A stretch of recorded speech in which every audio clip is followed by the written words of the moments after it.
Professor Dr. Slobodan Chuk. He was born in Yugoslavia. He's a Serbian, and he came to the United States when he was very young. Yeah. And he... 25 years old. Actually, it happens to be about the same age. When Tesla was about 25 years old, he came to the United States also. Okay, so Professor Chuk came at the same age as Tesla when Tesla arrived in the United States. And he is a very successful scientist. He has lots of work behind his history and his professional history. And maybe you want to say a little bit more about your most recent project. Yes. One of the projects, there's a space project. NASA is an American non-aeronautic space agency, and they helped me basically come to the United States because they paid my scholarship, so I came to the United States in February 1972. They paid my scholarship, they paid my tuition and living expenses. And then eventually when I went to Caltech and got my doctorate in power electronics for 2 years, then they supported my work at the company, and we together built the converters for this spacecraft, which went around the moon in December 22nd. And it had a dozen of my converters, which were essentially using solar cells from 120 volts and then converting them to 3 or 6 volts, which is used for all electronics inside it. And now, this is the first one, went with a big capsule, which can take 6 astronauts instead of Apollo was taking only 3. But now they did the first flight as a test flight. Now in August this year, there will be second flight of this Artemis with this powerful rockets, but they'll have 4 astronauts. And because of politics, they'll have 1 woman on it, 1 black, 1 white guy, and 1 international guy, right? And hopefully, watch out in August. I'm hoping that everything is going to okay like in the first flight, but they're still not landing on the moon. Next one, in 2 years from now or so, they will use a lunar module, which will go from this circling around, and they will essentially land on the moon after 50 plus years. Because remember, it was August 1969, August 1969, when they landed the moon. I was a kid in, high school, like second, third year of the high school, and I was on the Adriatic Sea, and I watched him with my amazement. They showed it at that time as a black and white TV, and I woke up at 5 in the morning to be able to watch landing on the moon. That was a really, and at that time, they didn't even have close to what technology is now, and how did they manage at that time? No computers. We didn't have cell phones, we didn't have any of this. So no fancy computers, but it was very successful. It was, you start. Cool. Wow, fantastic. Stop it. But you can also stop here with the finger. See? Can you do that? Okay. Here's the switch. Wow. You see, now we already have 3 Tesla guys who know what they're doing, okay?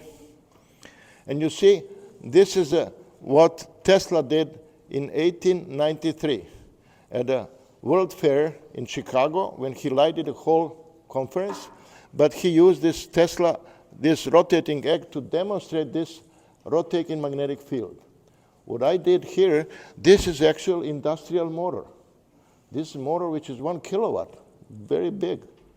It takes, but what we did, take out the rotor, which is very heavy, and then just replace it with this coke here, and it turns out.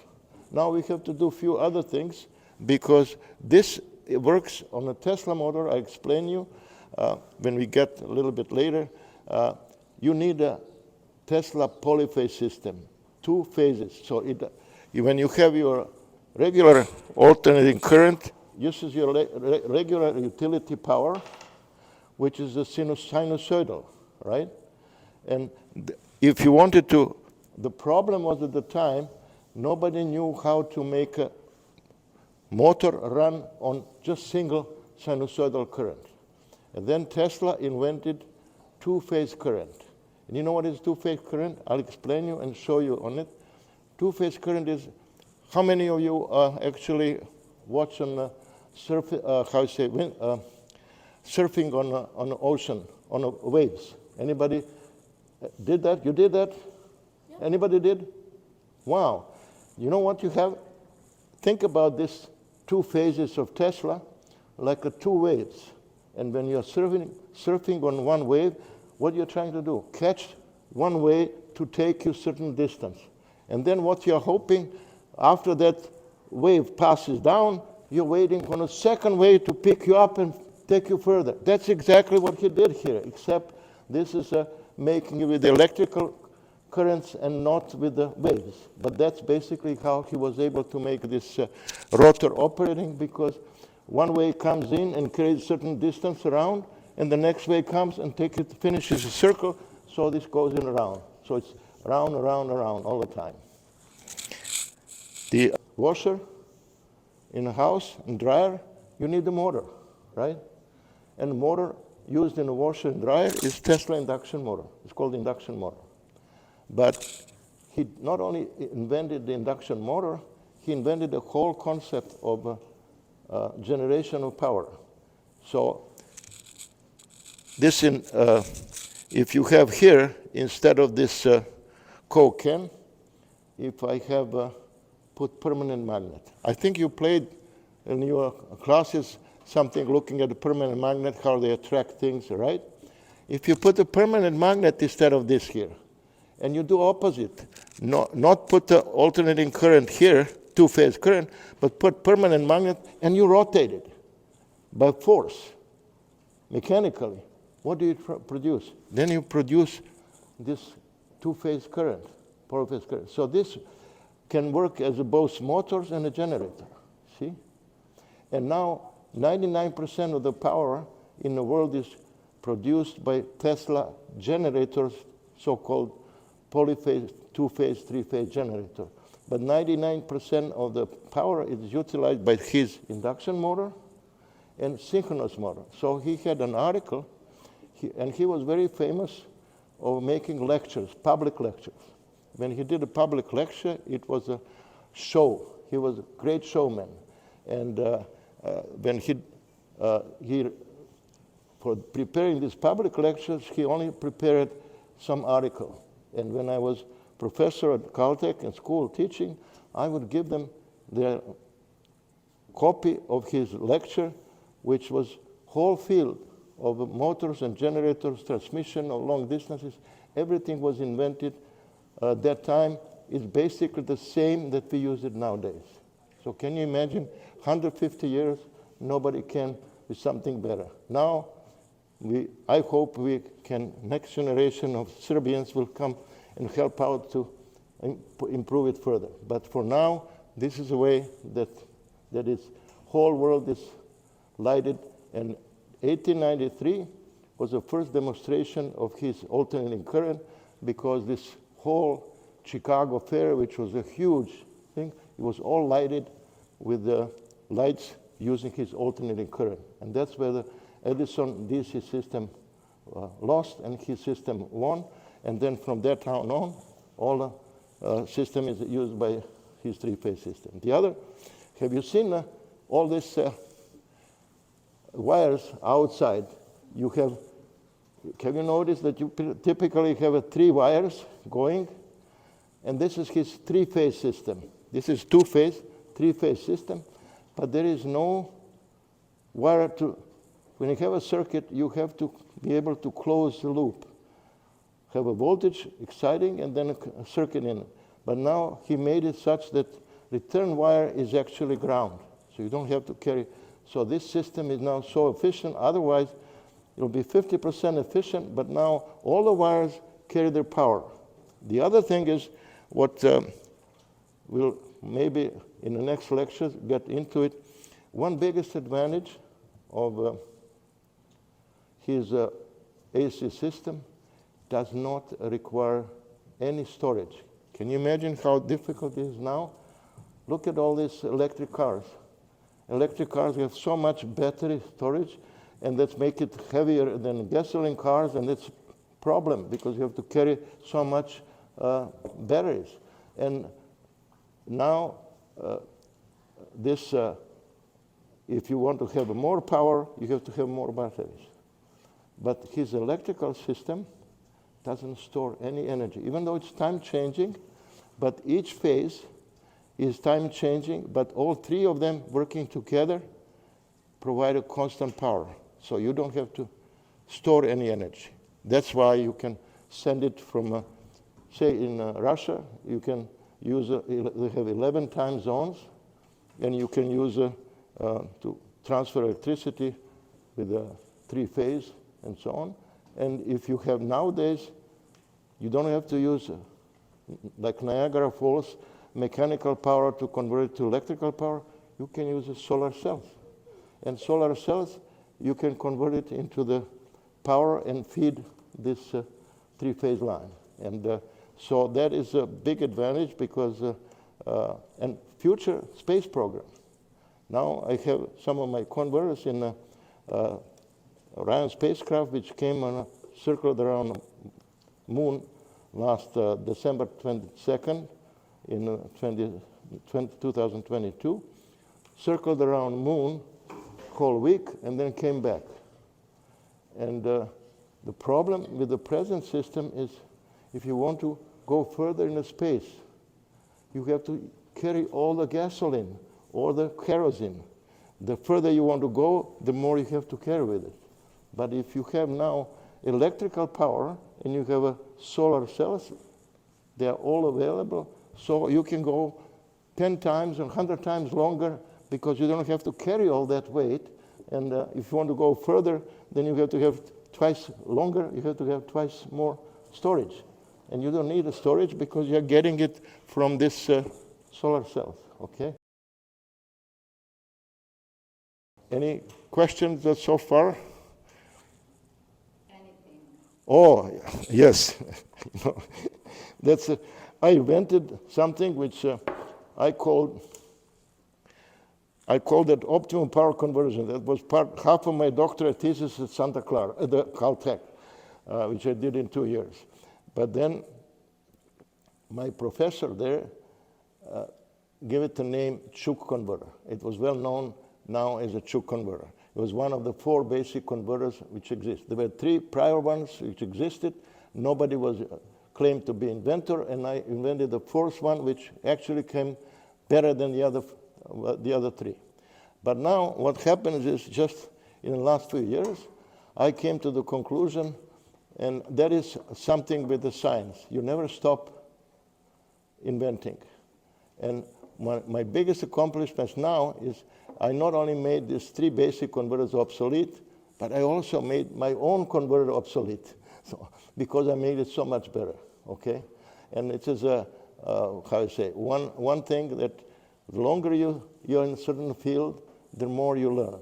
And that's what, it's all about. And in a way I'm looking now on one future is something which was not possible at the time of Tesla and Edison. Edison was pushing his DC system, and what he did, he was putting in New York, he was digging the big ground and putting DC, because you can put the direct current and direct voltage, you can put it underground. Whereas Tesla AC system has to be on big cables because it has to be high voltage, so therefore it's dangerous, so they have to put them in very cable. Now DC voltage and DC cable can put it underground. The problem is they didn't know how to make DC voltage, battery voltage, or like, battery 12 volts in a car, how go from 12 volts to make it to 200 volts, 2,000 volts, and maybe 20,000 volts, but without transformer. That's what I'm doing now. That's what you're going to hear if we come to that presentation. I'll give you a reason why I came up with that. Actually studying Tesla and saying, oh, but we didn't follow something that we did. that he did. And now when I started, then I realized, yes, if we follow what he did, we can make that now, making DC high voltage transmission work. So you can imagine, there is one example. In Russia is the biggest country in the world. It covers 11 time zones. You go from St. Petersburg, former Leningrad, you go to Vladivostok in the Kamchatka, 11 time zones. And the train goes there for 3 or 4 days. But the beauty of that is it is already there.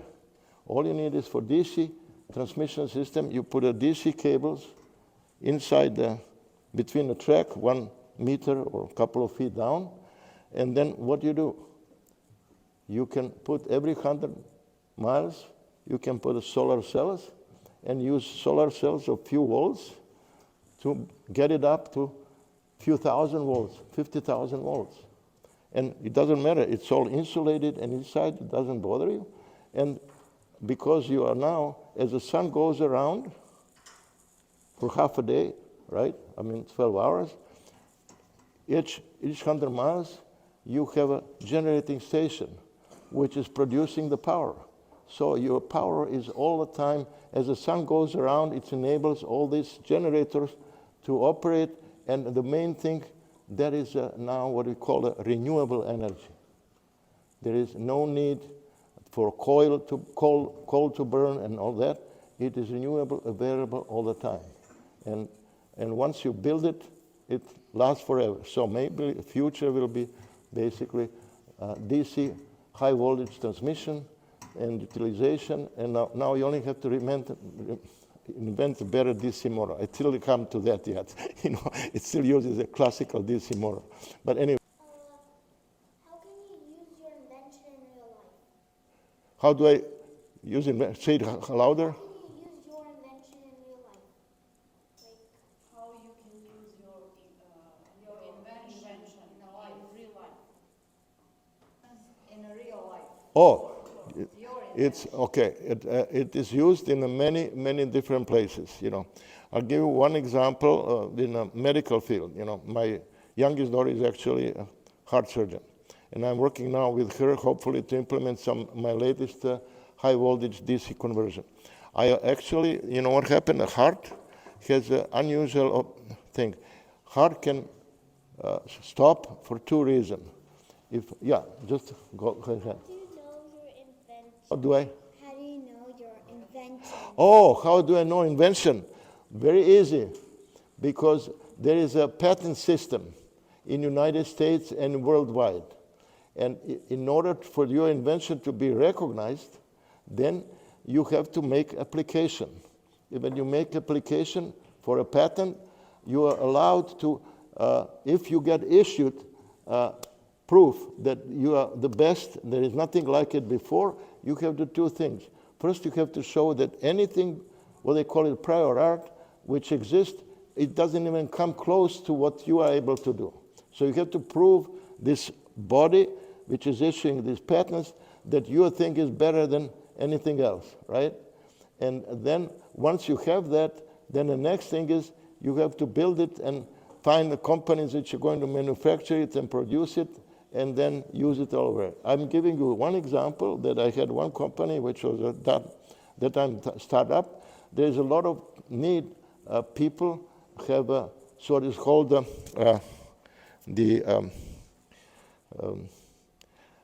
when a heart, for some unknown reason, not yet established, but it happens, 650,000 people in the United States have what is called heart defibrillator. And you know what is that? There is a special medical device which is put next to the heart to the people which are prone. The following can happen. Heart, for some reason, imagine compare it with the car. Suddenly your car starts going like crazy. Much faster, and then after doing that, it burns out and dies. So the same thing which happens in some people with the heart. The heart starts going 10 times faster. And the only way to stop the heart of destroying itself is to give it a high voltage.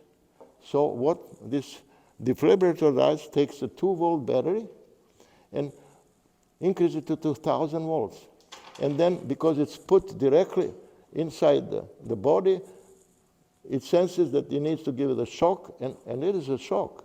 You know, you get a 1,000-volt shock, but then it tells the heart, wake up, and then just check it out whether it works, and then do it again. In a classical, you've seen some movies.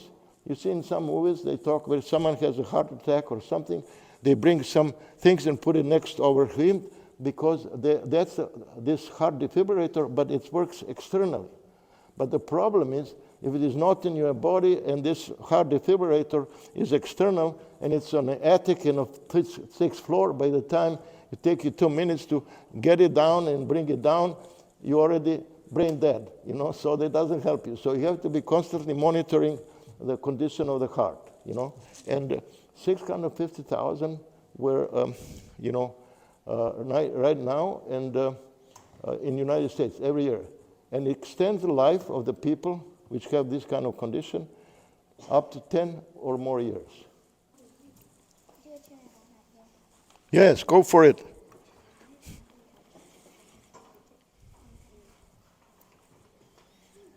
Number 1.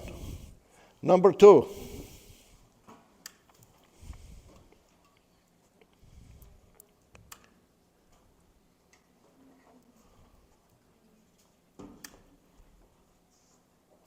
I have a question for you.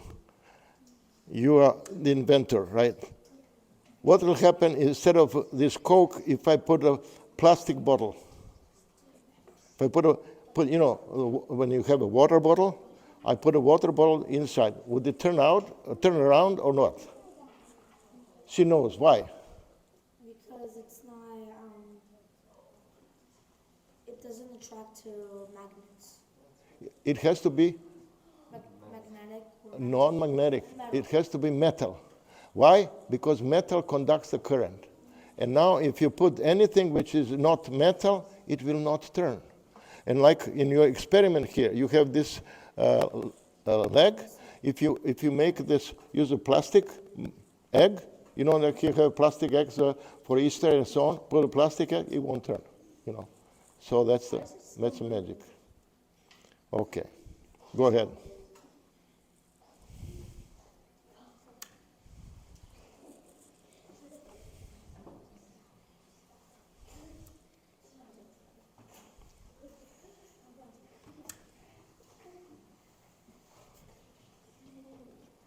Now, a question for you, because you are grown up, okay?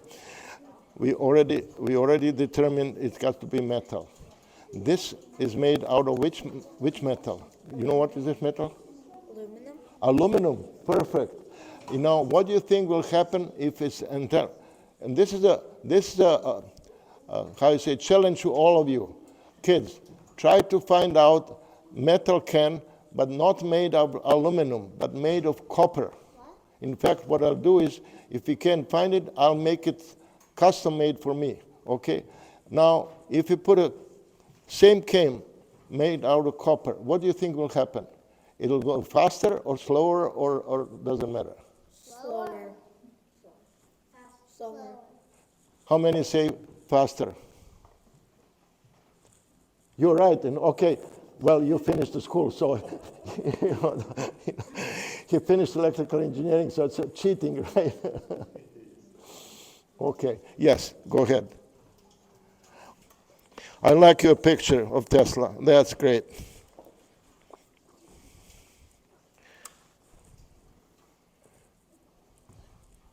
Oh, one thing to make, just a second, to make announcement. What your teacher and me are trying to do is in 2 weeks, we'll make this presentation in which you are going to attend and demonstrate your experiments.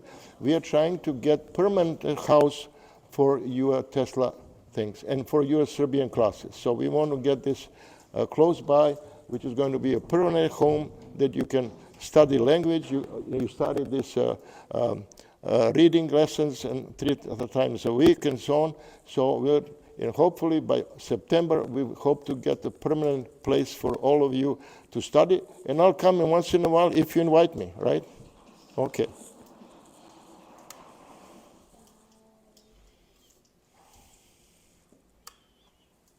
Bravo.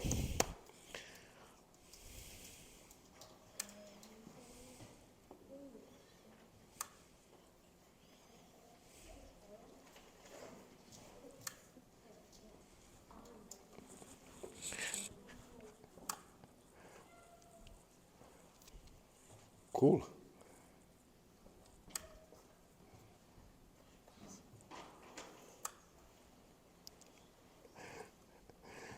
Now you're going to try, turn it on, and now keep it on.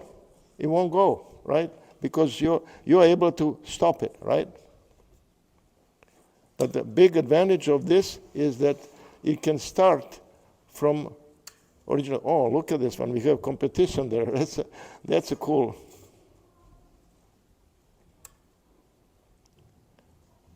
Oh, one thing I didn't tell you. Let me ask you all of this while you're still here. Let's see who can answer my question. When you turn this on, let's leave it on for a second. I want to get your estimates.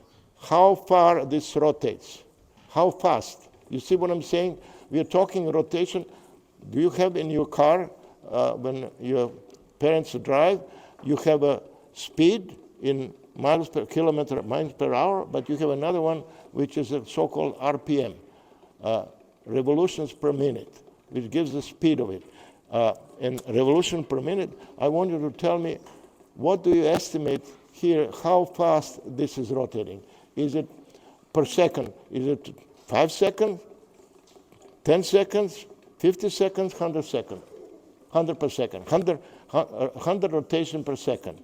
What does it look like, to you? 20? 20 seconds? 20, I'm talking how many? Not sure, that you say 20. So there's 20 rotations per second, right? 15 to 17. Okay, see, that's interesting. I was going to determine, right? 15 or 17, I'm guessing. Just estimates. I need 3 estimates. 10? Okay. What do you say, 20? Yeah. She said Anybody? Yeah, I think that's about 20. But you know how it should be? 28. You know it should be actually? Because it's directly this is directly connected with your utility power. Your power, your power of your utility comes at the 60 hertz, which is 60 revolutions per second. And 60 revolutions per second, when you multiply with the 60, that makes it 3,600 revolutions per minute. That's most of the car run at this revolution. What you see, the next one, I'm having, one thing, just one, I want everybody, first of all, let's go everybody to turn it on and then go back in a second, I want to finish it. Okay, so go start this one. Blue, see, that's beautiful.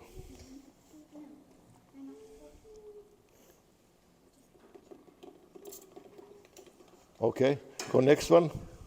I never even did the egg. What happened? they're running out of battery. Someone disconnected the power. You see? Did anybody touch something over there? Someone actually disconnected the power. Can we get a power connected here? See?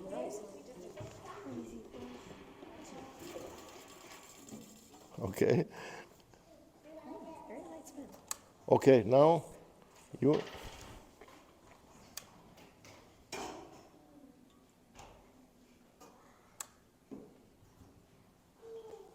Fantastic. Last one, last but not least.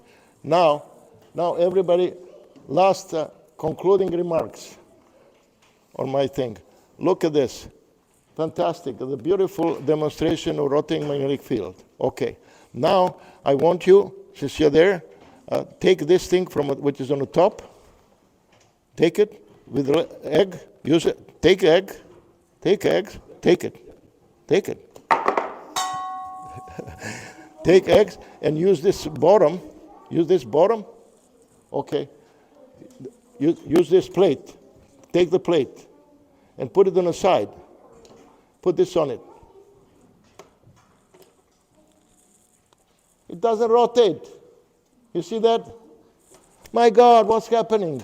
It doesn't rotate. No, you turn it around. You must stop it. Don't cheat. That's cheating, right? What it says, rotating field doesn't work outside of this box.